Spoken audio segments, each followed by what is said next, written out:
Nombre chapitre 16.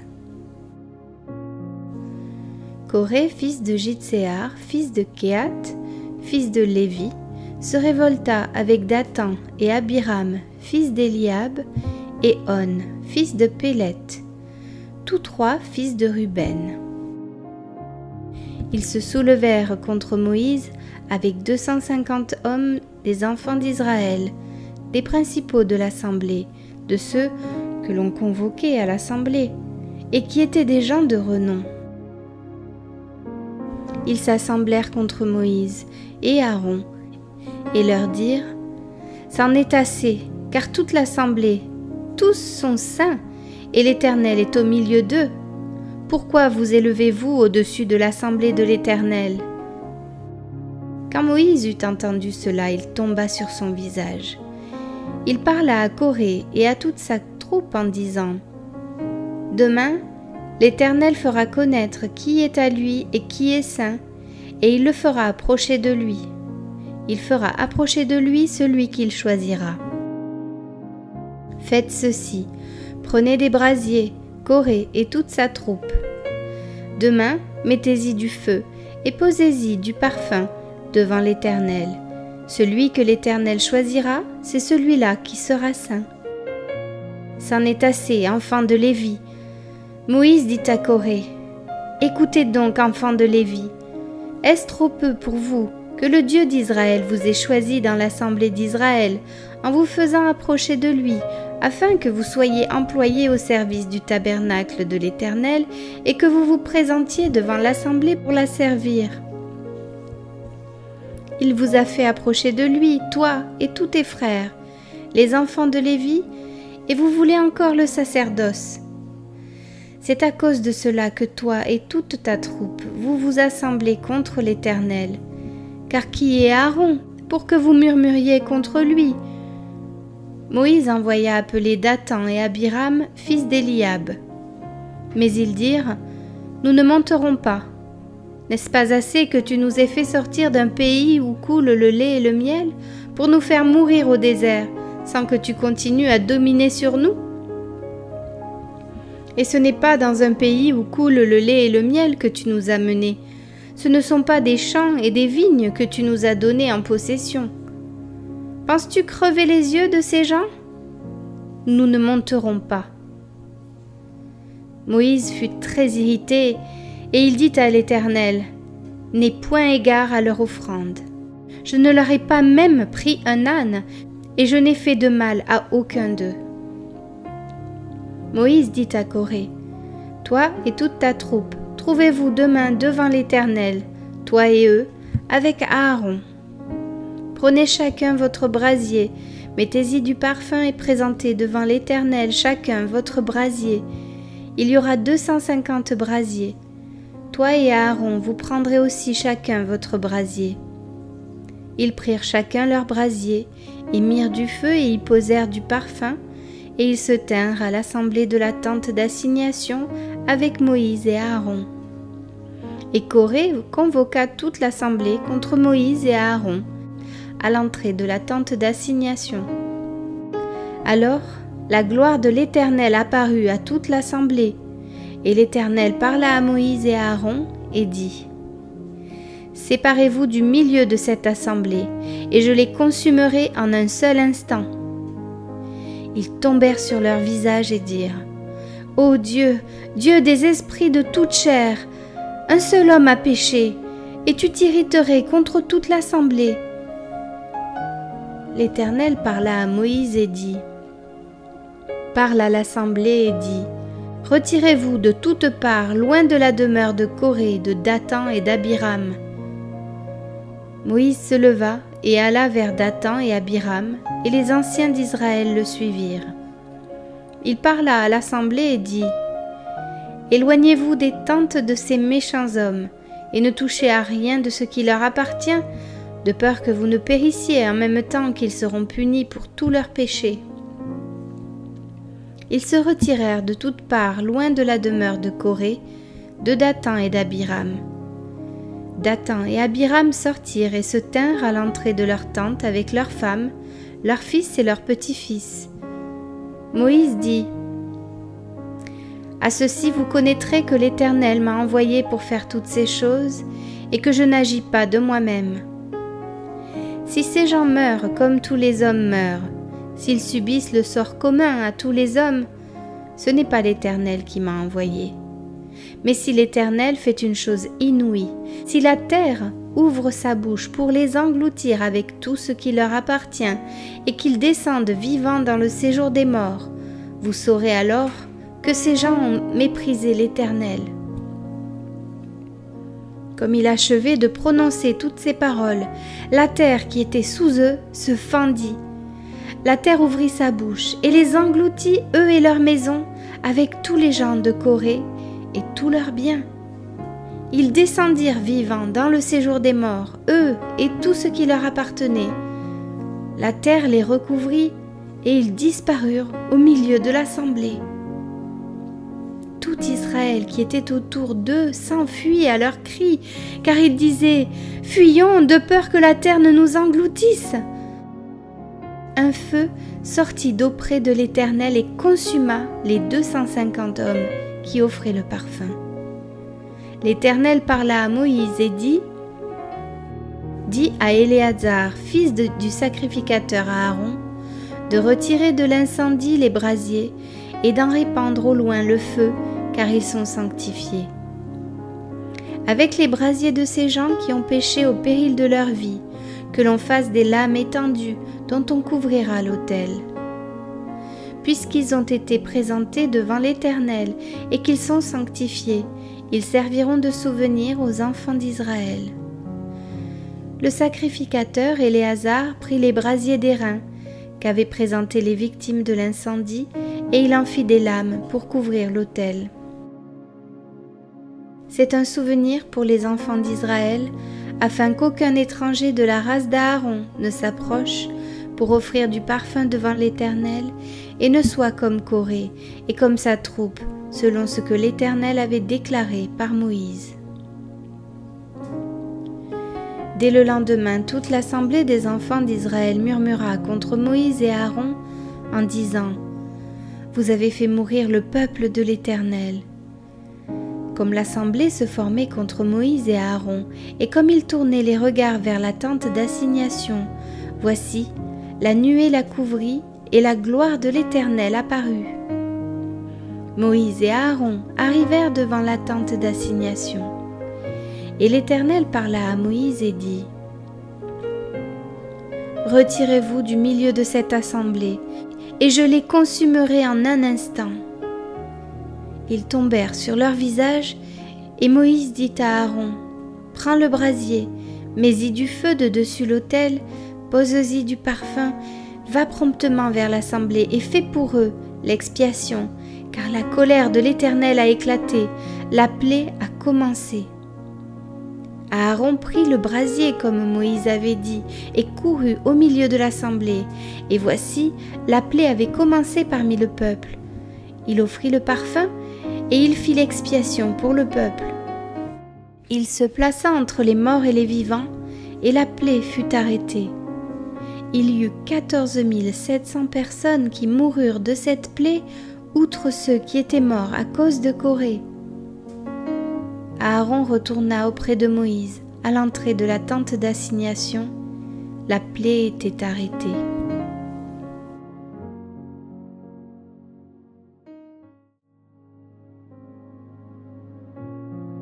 Nombre, chapitre 17. L'Éternel parla à Moïse et dit « Parle aux enfants d'Israël, et prends d'eux une verge selon les maisons de leurs pères, soit 12 verges de la part de tous leurs princes selon les maisons de leurs pères. Tu écriras le nom de chacun sur sa verge, et tu écriras le nom d'Aaron sur la verge de Lévi. Car il y aura une verge pour chaque chef des maisons de leurs pères. Tu les déposeras dans la tente d'assignation, devant le témoignage où je me rencontre avec vous. L'homme que je choisirai sera celui dont la verge fleurira, et je ferai cesser de devant moi les murmures que profèrent contre vous les enfants d'Israël. » Moïse parla aux enfants d'Israël, et tous leurs princes lui donnèrent une verge. Chaque prince une verge selon les maisons de leurs pères, soit 12 verges. La verge d'Aaron était au milieu des leurs. Moïse déposa les verges devant l'Éternel dans la tente du témoignage.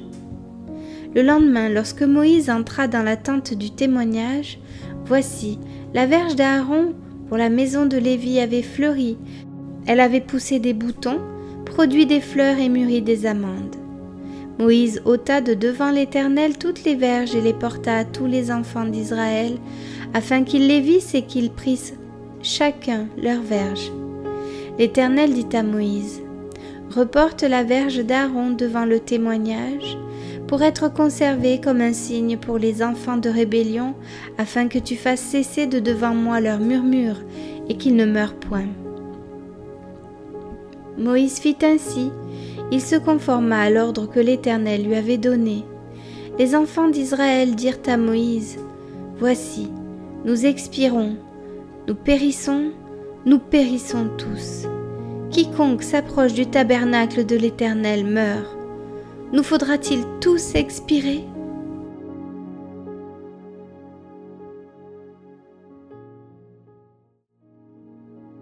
Nombre, chapitre 18. L'Éternel dit à Aaron, « Toi et tes fils, et la maison de ton père avec toi, vous porterez la peine des iniquités commises dans le sanctuaire. Toi et tes fils avec toi, vous porterez la peine des iniquités commises dans l'exercice de votre sacerdoce. Fais aussi approcher de toi tes frères, la tribu de Lévi, la tribu de ton père, afin qu'ils te soient attachés et qu'ils te servent lorsque toi et tes fils avec toi, vous serez devant la tente du témoignage.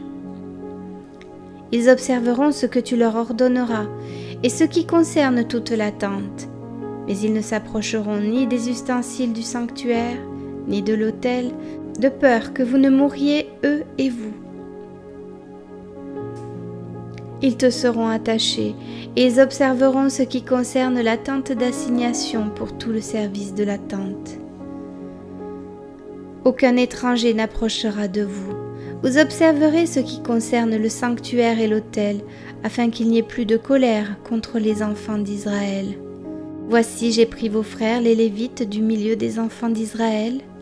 Donnés à l'Éternel, ils vous sont remis en don pour faire le service de la tente d'assignation. Toi et tes fils avec toi, vous observerez les fonctions de votre sacerdoce pour tout ce qui concerne l'autel et pour ce qui est en dedans du voile. C'est le service que vous ferez. Je vous accorde en pur don l'exercice du sacerdoce. L'étranger qui y approchera sera mis à mort. L'Éternel dit à Aaron, « Voici de toutes les choses que consacrent les enfants d'Israël, je te donne celles qui me sont offertes par élévation, je te les donne à toi et à tes fils comme droit d'onction, par une loi perpétuelle. Voici ce qui t'appartiendra parmi les choses très saintes qui ne sont pas consumées par le feu. Toutes leurs offrandes, tous leurs dons, tous leurs sacrifices d'expiation et tous les sacrifices de culpabilité qu'ils m'offriront, ces choses très saintes seront pour toi et pour tes fils. Vous les mangerez dans un lieu très saint. Tout mâle en mangera, vous les regarderez comme saintes. Voici encore ce qui t'appartiendra, tous les dons que les enfants d'Israël présenteront par élévation, et en les agitant de côté et d'autre, je te les donne à toi, à tes fils et à tes filles avec toi, par une loi perpétuelle. Quiconque sera pur dans ta maison en mangera. Je te donne les prémices qu'ils offriront à l'Éternel, tout ce qu'il y aura de meilleur en huile, tout ce qu'il y aura de meilleur en moût et en blé. Les premiers produits de leur terre qu'ils apporteront à l'Éternel seront pour toi. Quiconque sera pur dans ta maison en mangera. Tout ce qui sera dévoué par interdit en Israël sera pour toi. Tout premier-né de toute chair qu'ils offriront à l'Éternel, tant des hommes que des animaux, sera pour toi. Seulement, tu feras racheter le premier-né de l'homme et tu feras racheter le premier-né d'un animal impur. Tu les feras racheter dès l'âge d'1 mois, d'après ton estimation au prix de 5 cycles d'argent, selon le cycle du sanctuaire qui est de 20 guéras. Mais tu ne feras point racheter le premier-né du bœuf, ni le premier-né de la brebis, ni le premier-né de la chèvre, ce sont des choses saintes. Tu répandras leur sang sur l'autel, et tu brûleras leur graisse, ce sera un sacrifice consumé par le feu d'une agréable odeur à l'Éternel. Leur chair sera pour toi comme la poitrine qu'on agite de côté et d'autre et comme l'épaule droite. Je te donne à toi, à tes fils et à tes filles avec toi, par une loi perpétuelle, toutes les offrandes saintes que les enfants d'Israël présenteront à l'Éternel par élévation. C'est une alliance inviolable et à perpétuité devant l'Éternel pour toi et pour ta postérité avec toi. L'Éternel dit à Aaron, « Tu ne posséderas rien dans leur pays, et il n'y aura point de part pour toi au milieu d'eux. C'est moi qui suis ta part et ta possession au milieu des enfants d'Israël. Je donne comme possession aux fils de Lévi toute dîme en Israël pour le service qu'ils font, le service de la tente d'assignation. Les enfants d'Israël n'approcheront plus de la tente d'assignation de peur qu'ils ne se chargent d'un péché et qu'ils ne meurent. Les Lévites feront le service de la tente d'assignation et ils resteront chargés de leurs iniquités. Ils n'auront point de possession au milieu des enfants d'Israël. Ce sera une loi perpétuelle parmi vos descendants. Je donne comme possession aux Lévites les dîmes que les enfants d'Israël présenteront à l'Éternel par élévation. C'est pourquoi je dis à leur égard, ils n'auront point de possession au milieu des enfants d'Israël. L'Éternel parla à Moïse et dit, « Tu parleras aux Lévites et tu leur diras, lorsque vous recevrez des enfants d'Israël la dîme, que je vous donne de leur part comme votre possession, vous en prélèverez une offrande pour l'Éternel, une dîme de la dîme, et votre offrande vous sera comptée comme le blé qu'on prélève de l'aire, et comme le mou qu'on prélève de la cuve. C'est ainsi que vous prélèverez une offrande pour l'Éternel sur toutes les dîmes que vous recevrez des enfants d'Israël, et vous donnerez au sacrificateur Aaron l'offrande que vous en aurez prélevée pour l'Éternel. Sur tous les dons qui vous seront faits, vous prélèverez toutes les offrandes pour l'Éternel. Sur tout ce qu'il y aura de meilleur, vous prélèverez la portion consacrée. Tu leur diras, quand vous en aurez prélevé le meilleur, la dîme sera comptée aux Lévites comme le revenu de l'aire et comme le revenu de la cuve. Vous la mangerez en un lieu quelconque, vous et votre maison, car c'est votre salaire pour le service que vous faites dans la tente d'assignation. Vous ne serez chargés pour cela d'aucun péché, quand vous en aurez prélevé le meilleur. Vous ne profanerez point les offrandes saintes des enfants d'Israël, et vous ne mourrez point.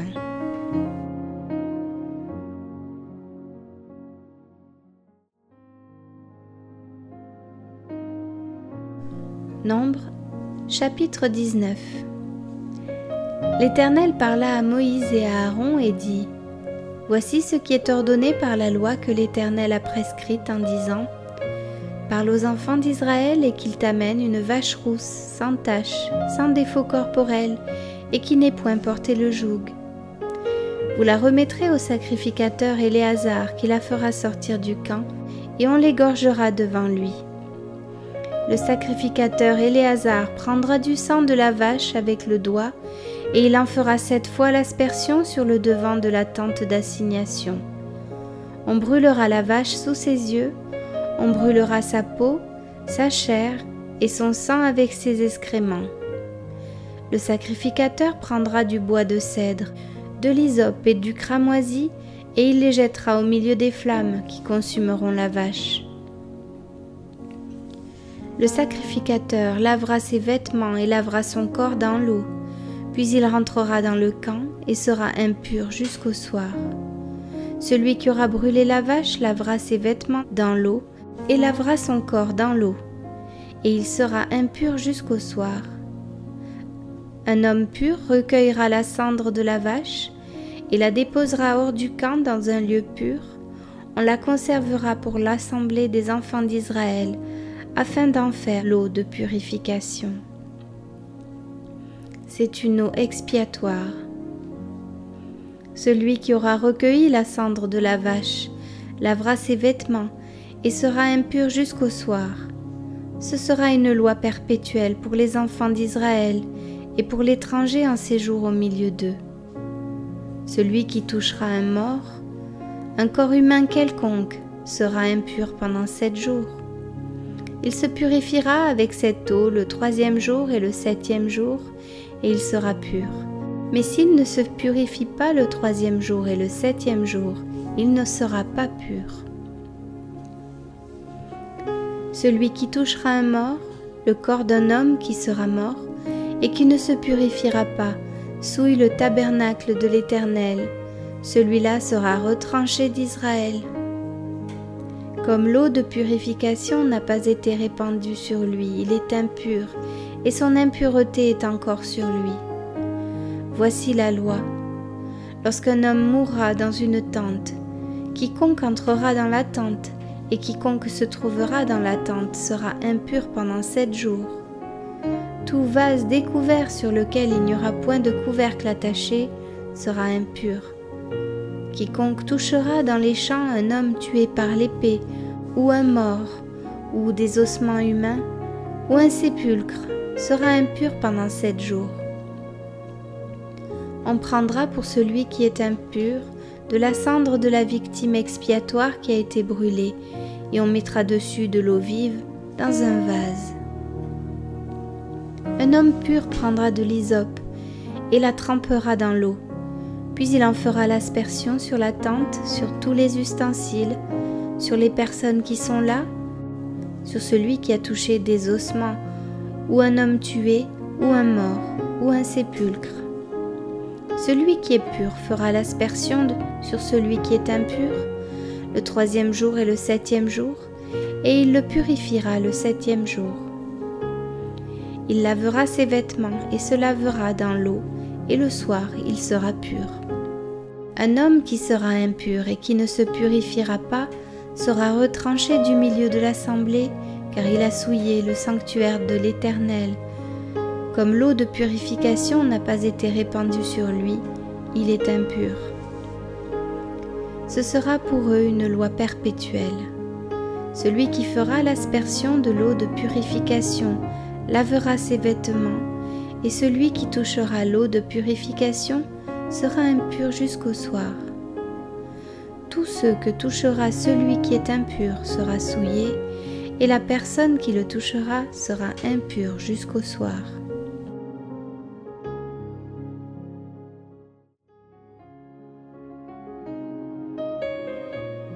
Nombre chapitre 20.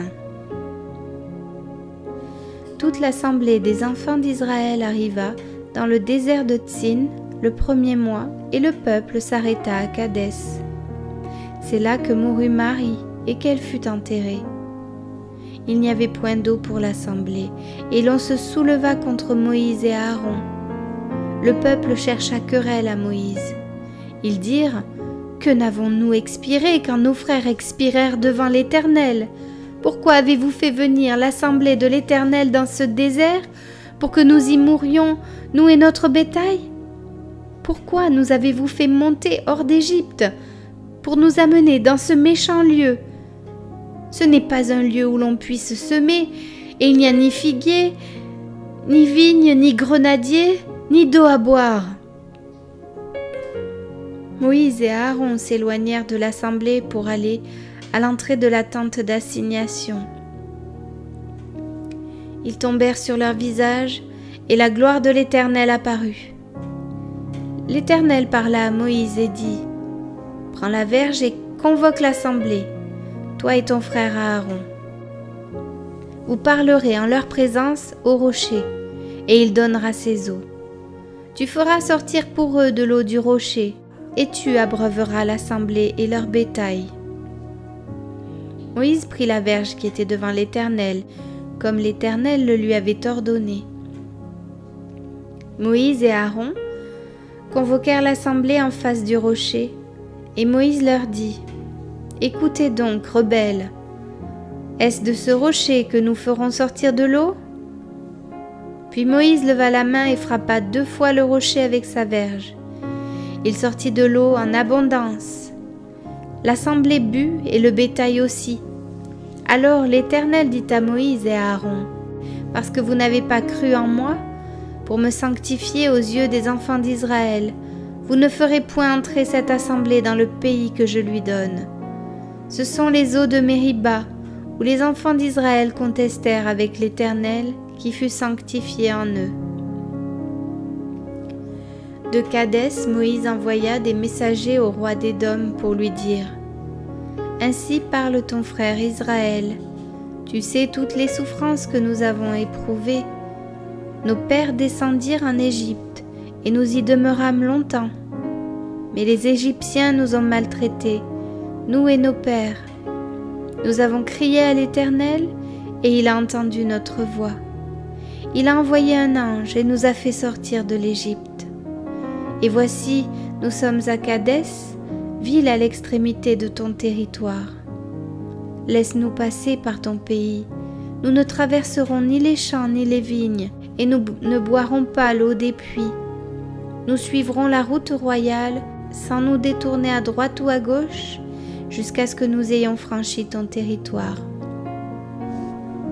Édom lui dit : « Tu ne passeras point chez moi, sinon je sortirai à ta rencontre avec l'épée. » Les enfants d'Israël lui dirent : « Nous monterons par la grande route, et si nous buvons de ton eau, moi et mes troupeaux, j'en paierai le prix. Je ne ferai que passer avec mes pieds, pas autre chose. » Il répondit : « Tu ne passeras pas. » Et Édom sortit à sa rencontre avec un peuple nombreux et à main forte. Ainsi Édom refusa de donner passage à Israël par son territoire, et Israël se détourna de lui. Toute l'assemblée des enfants d'Israël partit de Kadès et arriva à la montagne de Hor. L'Éternel dit à Moïse et à Aaron, vers la montagne de Hor, sur la frontière du pays d'Édom : « Aaron va être recueilli auprès de son peuple, car il n'entrera point dans le pays que je donne aux enfants d'Israël, parce que vous avez été rebelles à mon ordre, aux eaux de Mériba. Prends Aaron et son fils Éléazar, et fais-les monter sur la montagne de Hor. Dépouille Aaron de ses vêtements, et fais-les revêtir à Éléazar, son fils. C'est là qu'Aaron sera recueilli et qu'il mourra. » Moïse fit ce que l'Éternel avait ordonné. Ils montèrent sur la montagne de Hor, aux yeux de toute l'assemblée. Moïse dépouilla Aaron de ses vêtements et les fit revêtir à Éléazar son fils. Aaron mourut là, au sommet de la montagne. Moïse et Éléazar descendirent de la montagne. Toute l'assemblée vit qu'Aaron avait expiré. Et toute la maison d'Israël pleura Aaron pendant 30 jours.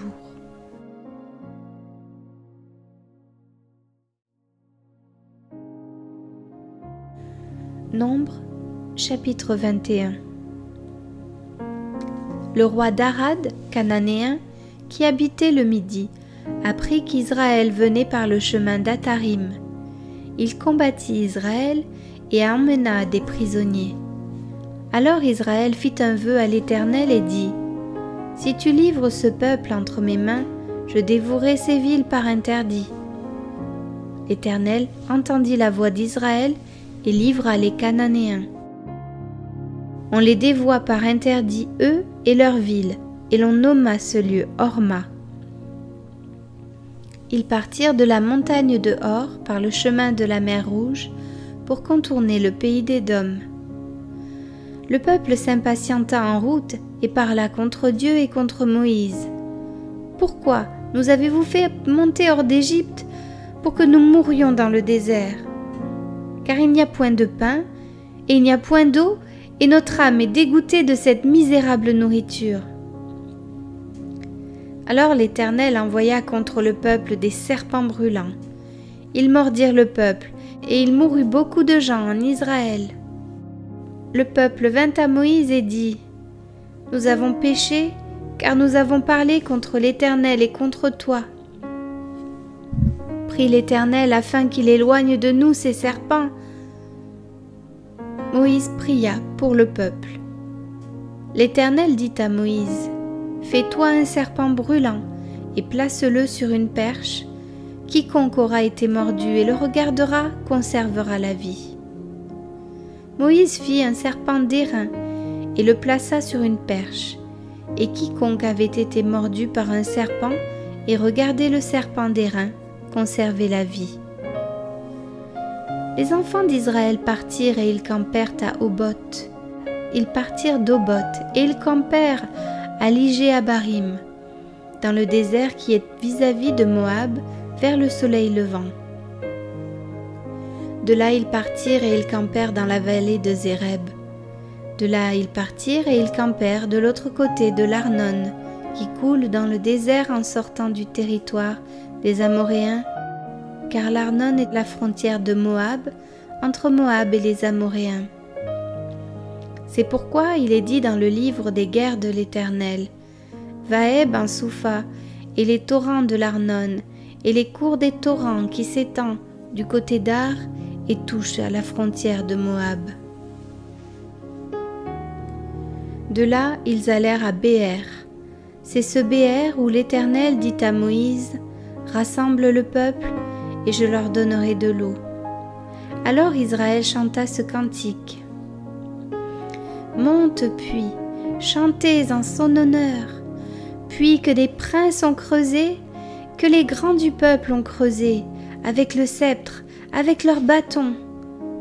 Du désert ils allèrent à Matana, de Matana à Nahaliel, de Nahaliel à Bamoth, de Bamoth à la vallée qui est dans le territoire de Moab, au sommet de Pisga, en regard du désert. »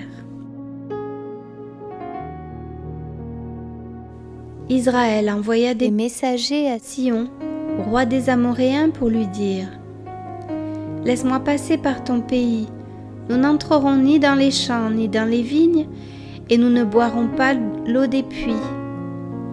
Nous suivrons la route royale jusqu'à ce que nous ayons franchi ton territoire. » Sion n'accorda point à Israël le passage sur son territoire. Il rassembla tout son peuple et sortit à la rencontre d'Israël dans le désert. Il vint à Jahatz et combattit Israël.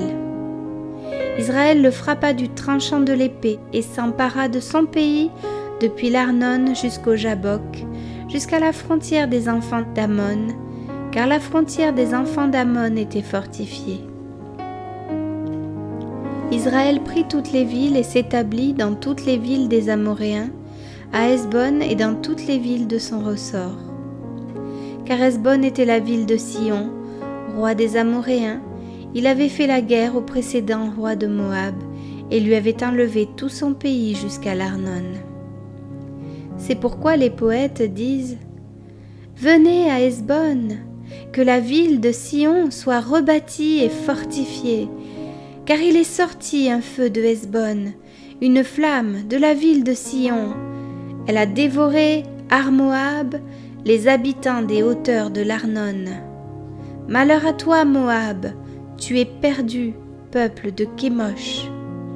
Il a fait de ses fils des fuyards, et il a livré ses filles captives à Sion, roi des Amoréens. Nous avons lancé sur eux nos traits, de Hesbon à Dibon, tout est détruit. Nous avons étendu nos ravages jusqu'à Nopash, jusqu'à Médéba. » Israël s'établit dans le pays des Amoréens. Moïse envoya reconnaître Jaézer, et ils prirent les villes de son ressort et chassèrent les Amoréens qui y étaient. Ils changèrent ensuite de direction et montèrent par le chemin de Bazan. Og, roi de Bazan, sortit à leur rencontre avec tout son peuple pour les combattre à Édréi. L'Éternel dit à Moïse : « Ne le crains point, car je le livre entre tes mains, lui et tout son peuple et son pays. Tu le traiteras comme tu as traité Sihon, roi des Amoréens qui habitait à Hesbon. Et ils le bâtirent, lui et ses fils, et tout son peuple, sans en laisser échapper un seul, et ils s'emparèrent de son pays.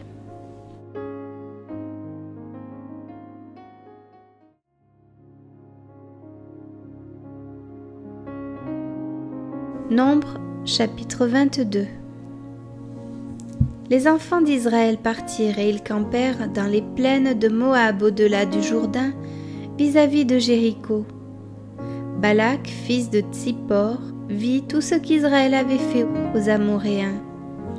Et Moab fut très effrayé en face d'un peuple aussi nombreux et fut saisi de terreur en face des enfants d'Israël.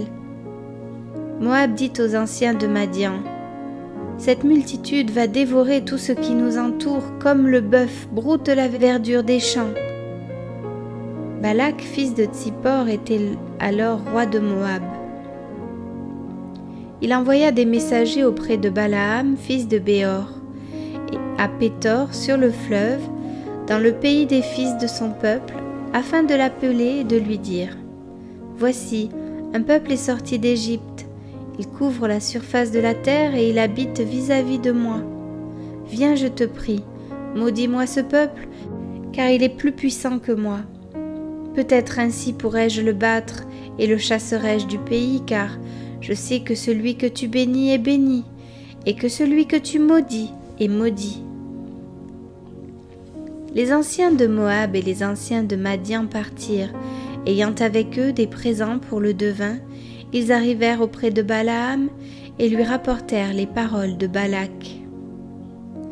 Balaam leur dit: passez ici la nuit, et je vous donnerai réponse, d'après ce que l'Éternel me dira. Et les chefs de Moab restèrent chez Balaam. Dieu vint à Balaam et dit: qui sont ces hommes que tu as chez toi? Balaam répondit à Dieu: Balak, fils de Tsippor, roi de Moab, les a envoyés pour me dire: voici un peuple est sorti d'Égypte et il couvre la surface de la terre. Viens donc, maudis-le, peut-être ainsi pourrais-je le combattre et le chasserai-je.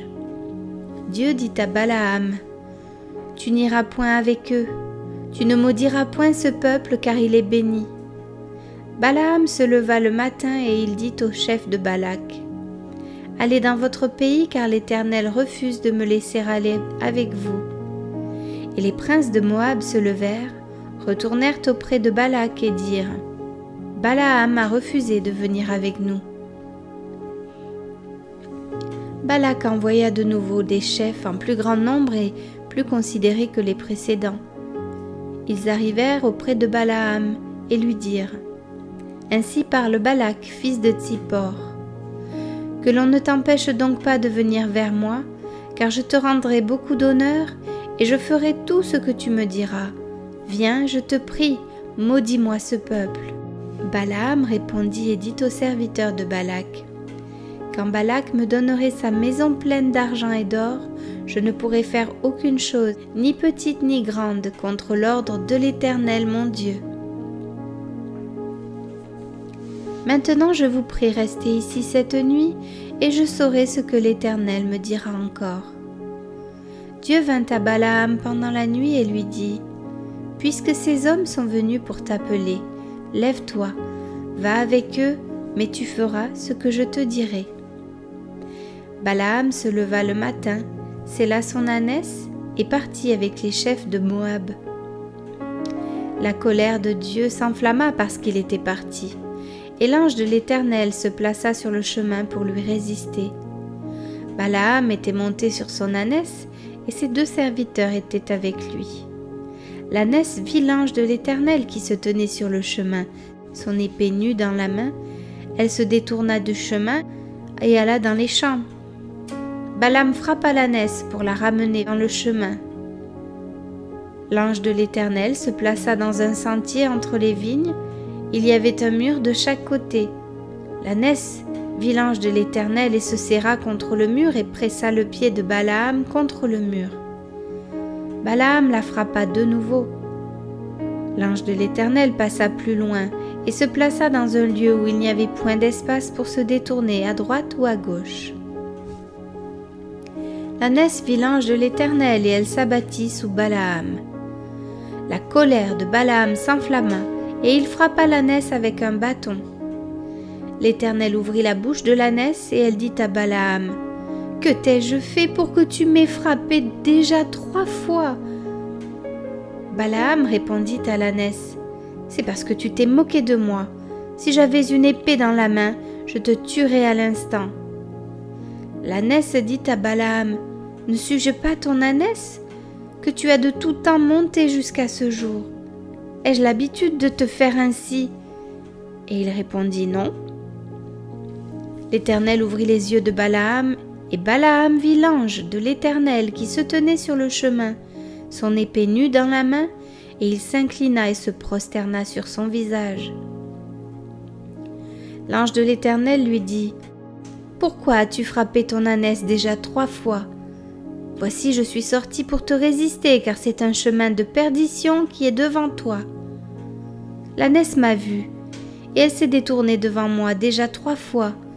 Si elle ne se fût pas détournée de moi, je t'aurais même tué, et je lui aurais laissé la vie. » Balaam dit à l'ange de l'Éternel : « J'ai péché, car je ne savais pas que tu te fusses placé au-devant de moi sur le chemin. Et maintenant, si tu me désapprouves, je m'en retournerai. » L'ange de l'Éternel dit à Balaam : « Va avec ces hommes, mais tu ne feras que répéter les paroles que je te dirai. » Et Balaam alla avec les chefs de Balak. Balak apprit que Balaam arrivait, et il sortit à sa rencontre jusqu'à la ville de Moab, qui est sur la limite de l'Arnon, à l'extrême frontière. Balak dit à Balaam : « N'ai-je pas envoyé auprès de toi pour t'appeler ? Pourquoi n'es-tu pas venu vers moi ? Ne puis-je donc pas te traiter avec honneur ?» Balaam dit à Balak : « Voici, je suis venu vers toi. Maintenant me sera-t-il permis de dire quoi que ce soit ? Je dirai les paroles que Dieu mettra dans ma bouche. » Balaam alla avec Balak, et ils arrivèrent à Kirja-Hutsot. Balak sacrifia des bœufs et des brebis, et il en envoya à Balaam et aux chefs qui étaient avec lui. Le matin, Balak prit Balaam et le fit monter à Bamoth-Baal, d'où Balaam vit une partie du peuple.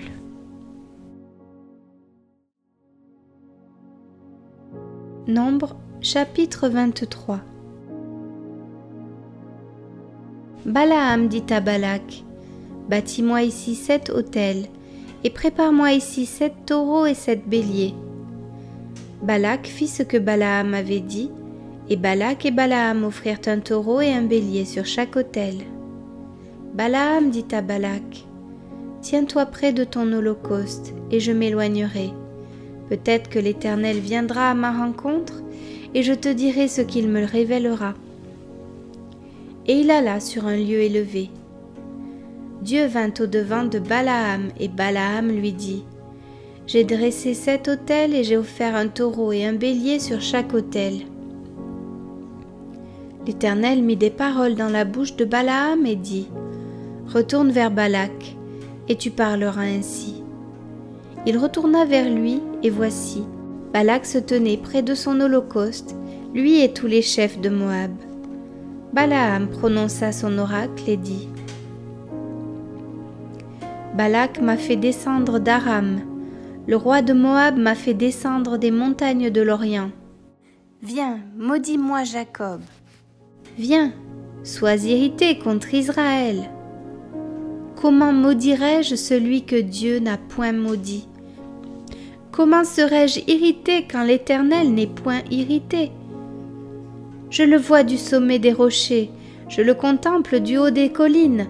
C'est un peuple qui a sa demeure à part et qui ne fait point partie des nations. Qui peut compter la poussière de Jacob et dire le nombre du quart d'Israël? Que je meure de la mort des justes et que ma fin soit semblable à la leur. » Balak dit à Balaam : « Que m'as-tu fait? Je t'ai pris pour maudire mon ennemi et voici tu le bénis. Il répondit et dit, n'aurais-je pas soin de dire ce que l'Éternel met dans ma bouche?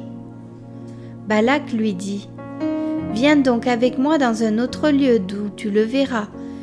Tu n'en verras qu'une partie, tu n'en verras pas la totalité. Et de là, maudis-le-moi. Il le mena au champ de Tsophim, sur le sommet de Pisga. Il bâtit 7 autels et offrit un taureau et un bélier sur chaque autel. Balaam dit à Balak, tiens-toi ici près de ton holocauste et j'irai à la rencontre de Dieu. L'Éternel vint au-devant de Balaam, il mit des paroles dans sa bouche et dit, retourne vers Balak et tu parleras ainsi. Il retourna vers lui et voici, Balak se tenait près de son holocauste avec les chefs de Moab. Balak lui dit, qu'est-ce que l'Éternel a dit? Balaam prononça son oracle et dit, lève-toi Balak, écoute, prête-moi l'oreille, fils de Tsippor. Dieu n'est point un homme pour mentir, ni fils d'un homme pour se repentir. Ce qu'il a dit, ne le fera-t-il pas? Ce qu'il a déclaré, ne l'exécutera-t-il pas? Voici, j'ai reçu l'ordre de bénir. Il a béni, je ne le révoquerai point. Il n'aperçoit point d'iniquité en Jacob, il ne voit point d'injustice en Israël. L'Éternel son Dieu est avec lui, il est son roi, l'objet de son allégresse. Dieu les a fait sortir d'Égypte, il est pour eux comme la vigueur du buffle. L'enchantement ne peut rien contre Jacob, ni la divination contre Israël. Au temps marqué, il sera dit à Jacob et à Israël quelle est l'œuvre de Dieu. C'est un peuple qui se lève comme une lionne et qui se dresse comme un lion. Il ne se couche point jusqu'à ce qu'il ait dévoré la proie et qu'il ait bu le sang des blessés. Balak dit à Balaam, ne le maudis pas, mais du moins ne le bénis pas. Balaam répondit et dit à Balak, ne t'ai-je pas parlé ainsi? Je ferai tout ce que l'Éternel dira. Balak dit à Balaam, viens donc, je te mènerai dans un autre lieu. Peut-être Dieu trouvera-t-il bon que de là tu me maudisses ce peuple. Balak mena Balaam sur le sommet du Péor, en regard du désert. Balaam dit à Balak, bâtis-moi ici 7 autels, et prépare-moi ici 7 taureaux et 7 béliers. Balak fit ce que Balaam avait dit, et il offrit un taureau et un bélier sur chaque autel.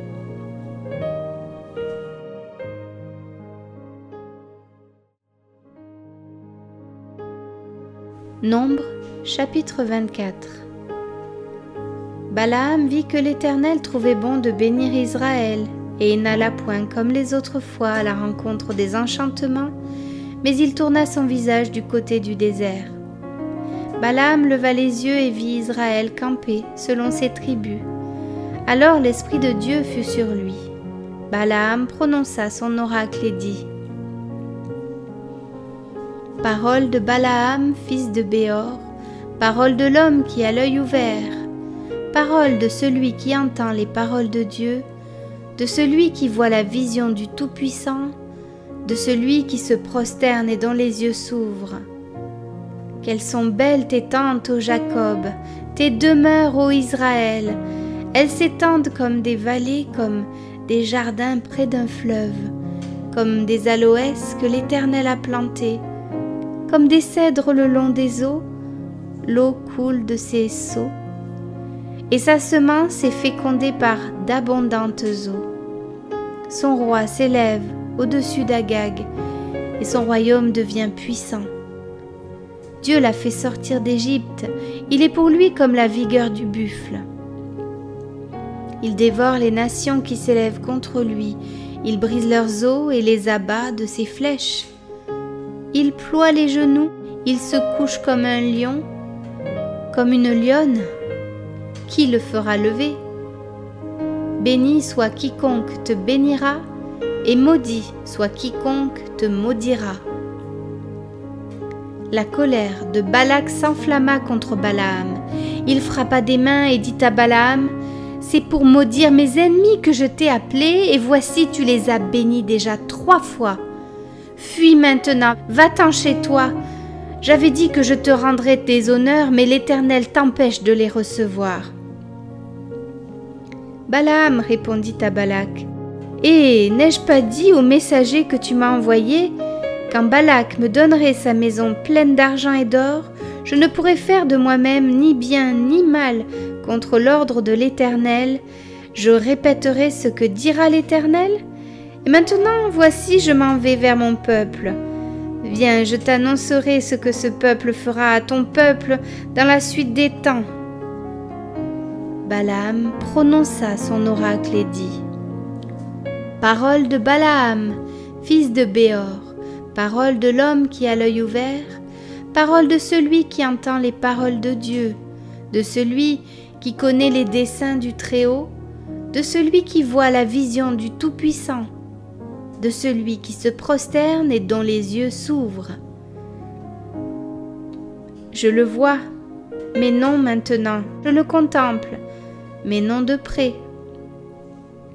Un astre sort de Jacob, un sceptre s'élève d'Israël. Il perce les flancs de Moab et il abat tous les enfants de Seth. Il se rend maître d'Édom, il se rend maître de Séhir, ses ennemis. Israël manifeste sa force. Celui qui sort de Jacob règne en souverain, il fait périr ceux qui s'échappent des villes. Balaam vit Amalek. Il prononça son oracle et dit, « Amalek est la première des nations, mais un jour il sera détruit. » Balaam vit les Kéniens. Il prononça son oracle et dit, « Ta demeure est solide et ton nid posé sur le roc, mais le Kénien sera chassé quand l'Assyrien t'emmènera captif. » Balaam prononça son oracle et dit, « Hélas, qui vivra après que Dieu l'aura établi? Mais des navires viendront de Kittim, ils humilieront l'Assyrien, ils humilieront l'Hébreu, et lui aussi sera détruit. » Balaam se leva, partit et retourna chez lui. Balak s'en alla aussi de son côté.